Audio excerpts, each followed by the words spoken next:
What is going on, everybody? It's Jacob. In this video, I want to talk to you about the problem with Facebook groups. Okay, now if you've been thinking about growing a Facebook group, or maybe you've recently started growing a Facebook group, this is going to be an important video for you to watch, okay?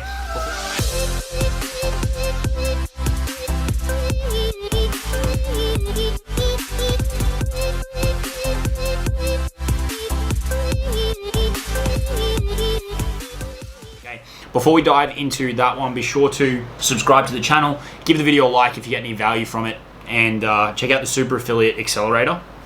That's the first link in the description. That's the program that I run, all about high ticket affiliate marketing. We'll teach you how to start and grow a brand, how to build an audience, and most importantly, we'll arm you with the skills to monetize those things with high ticket affiliate offers so you can start making commissions, $500, $800, $1,000, or even more. Okay, so if that's something you want to get into, check out the link in the description. So, Facebook groups, what's the deal?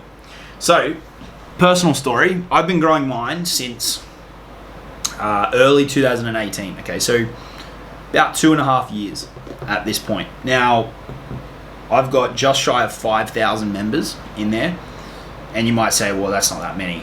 Yeah, but if we'd accepted everybody who requested to join, we'd probably have over 20,000, or even more.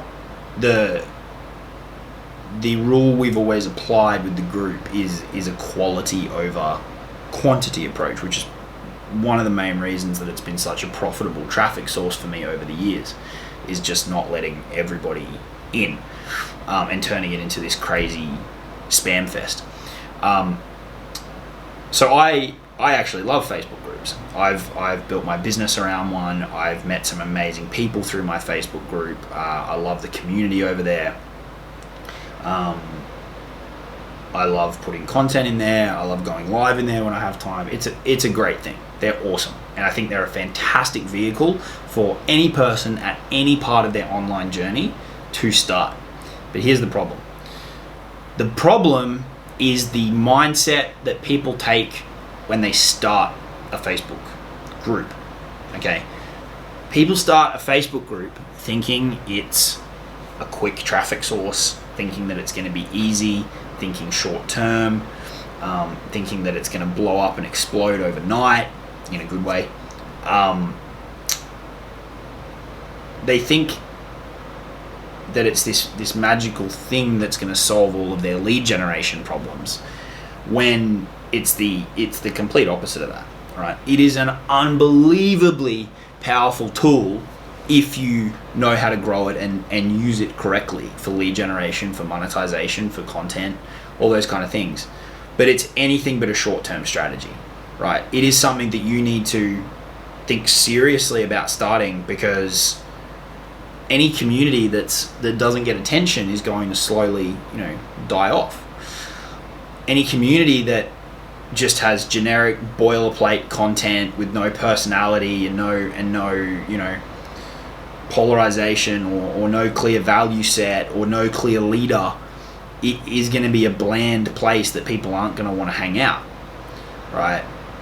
You need to commit to the fact that when you start a Facebook group, that's your community that you are going to lead, and what you get out of it from a business perspective, from a profit perspective, from a lead generation perspective, from an opportunity perspective, from a networking perspective, what you take out of that business is only going to be as good as what you are willing to put into it, right? If you're looking at it going, I'm just going to blow it up for a month and then I'm going to do a launch and then it's going to be dead, you're in for a rude shock, right? You are starting a community of people that is a real living thing that needs constant oxygen in the form of content, in the form of value, in the form of attention, to not only grow, but to survive, okay?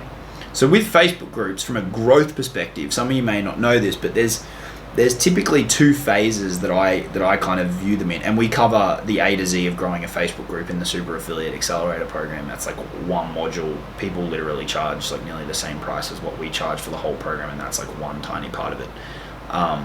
So if you want to get the ins and outs, you can check that out. But how they work is there's really two phases. So you've got the initial growth phase. And that's where you've really got to use a bit of brute force to get your first few hundred members. And when I say first few hundred, it could be anywhere from 300 to 600, right? And you do that through leveraging external sources. So you put out lead magnets on your Facebook profile, you message people in your network and say, hey, I've started this group, do you want to join? You leverage your other platforms. If you've got a YouTube channel, you can bring them over. If you've got an email list, you can bring them over. If you've got an Instagram, you can bring them over. If you've got a blog, you can bring them over. You need to use as many different external options as possible to get that initial body of members, okay? Because you're starting from zero, right? Like, you need to bring people in, and people aren't going to get recommended it by Facebook when there's nothing going on in there. So that's where you start, and that's how you get your first few hundred members. And that is a hustle. That's a grind. That's where most people get stuck, is because they might put a bit of content in there, they'll get 50, 100, maybe 200 members, and then they're not willing to keep grinding to grow past that point, okay? If you get the content going, you get the engagement going, you're in there, people like you, you've got some opinions on things, you've got a bit of stuff going on, you're making offers, it's a good place, it's kind of, you know, it's a good community for whatever niche it is that you're in.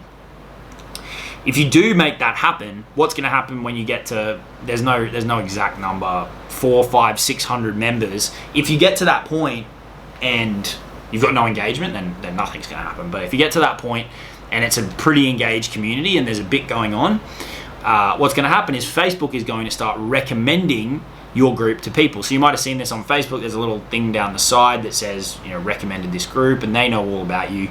So they know what you're into, what you're not into, and they're going to recommend your group to people who are a good fit, right? I just let 250 new members into my group. So that's a good, you know, number of new prospects who are interested in a certain topic, and they're now in my community, and they've taken that step, right? It's not like it's actually more of a commitment than just kind of stumbling across a YouTube video or whatever, which is what makes it even more powerful. And if you run a private group, then it's behind closed doors, and you can really create this kind of enclosed environment where it's like, this is what's going on in here, and nobody else out there can see it. It's really cool from a strategic perspective. But when you get that engagement up after you've got that initial body of people, Facebook is going to start automatically sending you leads. Now, when that kicks in, I've seen it range in different groups, right? But it will kick in at some point, and Facebook will start sending you new leads, and that's when you've now got an asset that will grow on its own, assuming you keep up the engagement in the community. If the engagement drops off, the amount it gets recommended is going to drop off. That's just the way that it works. But if you keep fueling it with good content, with offers, with value, with results and testimonials, and just keep it alive, then you're going to keep growing and getting new members. Now, I would encourage you, if you have started or you're thinking about starting, and you can accept that fact that this is going to be a long-term play, and I need to commit to the fact that I'm building a community from scratch. It's going to take time. It's going to be slow. I need to add my own personality. I need to add my own flair, all those kind of things. If you can commit to that fact and accept that fact, I would encourage you to take the quality over quantity approach that I have taken, because otherwise it is going to turn into an absolute mess. If you let every person in, it is just going to be an absolute shit show to monitor. The spam is going to be out of control. It's not going to be a nice place for people to be. People aren't going to want to be in there and share content. There's just going to be crap everywhere, and it's just not going to be fun. So take the time to vet or to review initially, especially initially, those members coming in, okay? The other thing too is, if you let a ton of members in and then none of them engage, that's going to impact what I was talking about before, where Facebook will start recommending your group to people. So take that quality over quantity approach and really look at the people that you're accepting, right? Do they have a profile photo? When did they join Facebook? Right? If you've got the time initially and you want to look at their profile, what's on their profile, right? Is it relevant? Is it a ton of, you know, stuff that you're not interested in having in there? All these kind of things. You can check that, and you can really curate who you let in and who you don't let into your community. And ultimately, that is up to you. But the goal is to keep it full of people who are actually going to engage. who are likely to buy something, because it's a lead generation tool, right? Yes, you put value in there. Yes, you make a cool community, but most people aren't just starting a Facebook group because they like the idea of, running a Facebook group, right? Because it takes work, and it's hard work, and it's full-time work, and it's something that you need to think about every day. Most people aren't just starting it because they like the idea of doing that. Most people are starting it because they want to make money off it, right? They want a place to document their journey. They want a place to share their expertise. They want a place to generate leads and a place to sell stuff, right? And one big tip I would give you is be open and honest with people about that. This was a mistake that I made, was I was very hesitant early on to sell, right? I was very reserved about that. And then when I finally realized, hey, I need to sell more, right? Some people were like, oh, this is weird. Like, this has just been a free info space. So I would actually encourage you to be more forthright than I was about the fact that you are going to sell and about the fact that you are going to monetize it. And if people don't like that, then they can leave, right? Or if they kick up a stink about it, you can boot them out, right? It's your community. You can curate it the way you want to curate it. But in terms of building it, if you can accept the fact that it's going to be a long-term play and you can embrace that, right? It is a super powerful mechanism to generate attention, generate leads, connect with your audience, provide value, share testimonials and results, overcome their objections at scale, all these kind of things, right? But take those 2 tips on board as well: quality over quantity, and be very, very upfront about the fact that you are going to sell, and make them offers regularly, right? Make them offers in your content. Reach out to people who engage with the content. Start dialogue, talk to them back and forth, and see how you can help solve their problems. Right, I've got other videos on the channel about that and the questions to ask people and all that kind of stuff. But it is an amazing, amazing strategy if you can get over the fact that it's not a short-term play, that it's not a place for quick wins, that it's not going to be this fast traffic source, unless it goes viral or something, and the chances of that happening are pretty slim. Right, you can't go into it expecting that, because it's probably not going to happen. That's the big problem I see with Facebook groups, is people start them for the wrong reasons. People start them with the wrong expectations. People start them with no real interest in actually running that type of platform, right? They don't like the model, and you've got to enjoy it, right? You'll monetize it, and that'll make you enjoy it even more. I promise you of that.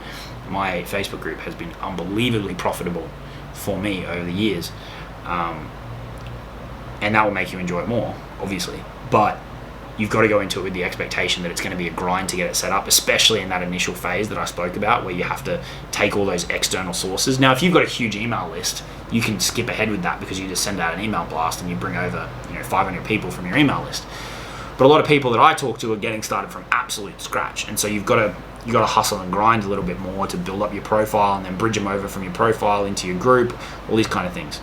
The other thing that it's really powerful for is kind of an incubation area for a lead. So if you're talking to someone on Messenger, right, and you want to sell them something higher ticket, $1,000, $2,000, and they're not quite ready to buy, and they're not in your Facebook group, which is obviously going to be relevant to the thing that you are trying to sell, and you just can't get them over the line, put them in your Facebook group. They're going to get to know you better. They're going to get exposed to more of your content. If you're following the right content strategy, they're going to see results and testimonials and build more goodwill.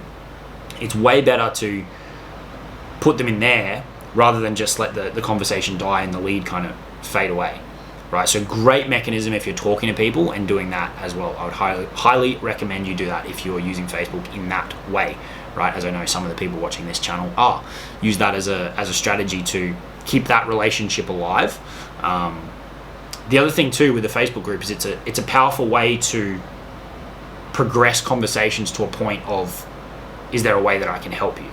Right, so if you're connecting with people more generally, you need to build rapport for a bit longer. Whereas if someone's requested to join your Facebook group, you can reach out to them and they've already raised their hand and said, hey, I'm interested in this topic. So you can a bit faster skip past that initial period, right? And you can say, so where are you at with topic X? Because they've already raised their hand and they're already clearly interested in learning about that thing. Otherwise, they wouldn't be requesting to join the Facebook group.